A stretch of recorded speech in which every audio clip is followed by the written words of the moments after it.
Magandang hapon mga ka-happy hour.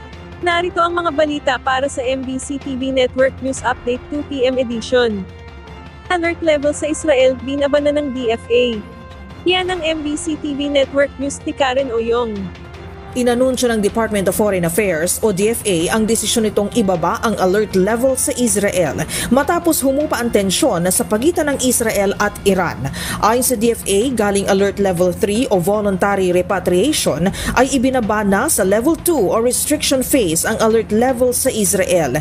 Ito ay matapos ang deklarasyon ng Israel Defense Forces o IDF Front Command noong nakaraang linggo sa pagbabalik ng full activity status sa Israel na nangangahulugang posible ng pagbubukas muli ng mga paaralan at trabaho at pagtanggal sa mga limitasyon sa group activities at sa pagsamba. Sa kabila nito, nagpaalala pa rin ng DFA na ang Alert Level 2 ay ang pag-restrict o pag-iwas sa mga non-essential movements, ang hindi pagpunta sa mga pampublikong lugar at ang pagiging handa sa posibleng evacuation.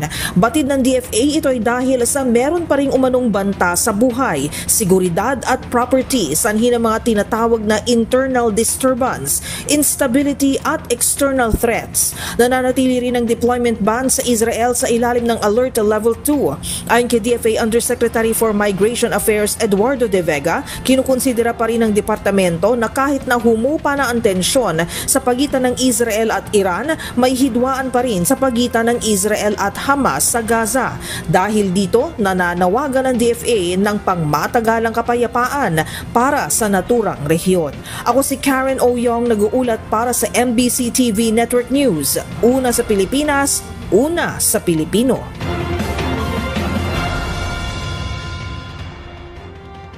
Samantala, LPG may bawas presyo ngayong unang araw ng Hulyo. Nagpatupad ngayong araw ng bawas presyo ang mga kumpanya ng liquefied petroleum gas. Mayroong 1 pisong kada kilo ang ibabawas simula ngayong July 1, nangangahulugan nito na mayroong 11 pesos ang bawas sa kada 11 kilogram na cylinder. Huling nagpatupad din ng bawas presyo ang mga LPG companies nitong Hunyo. Sa iba pang balita, bawas presyo sa mga produktong petrolyo, ipinatupad ngayong unang araw ng Hulyo. Magkakasabay na nagpatupad ng bawas presyo ang mga kumpanya ng langis. Nitong alas 6 ng umaga at nang simula ng 1 peso and 40 centavos sa kada litro na bawas sa gasolina, habang ang diesel ay mayroong 1 peso and 80 centavos sa kada litro na bawas at magkakaroon din ng 2 pesos and 20 centavos na kada litro na bawas sa kerosene. Ilan sa mga nakitang dahilan ng Department of Energy ay ang paghupa na ng kaguluhan sa pagitan ng Israel at Iran. Inaasahan din ang bawas presyo sa mga produktong petrolyo sa susunod na linggo. At yan ang mga balita para sa MBC TV Network News Update 2 PM edition. Abangan ang mga susunod na balitaan mamaya para sa 3 PM edition.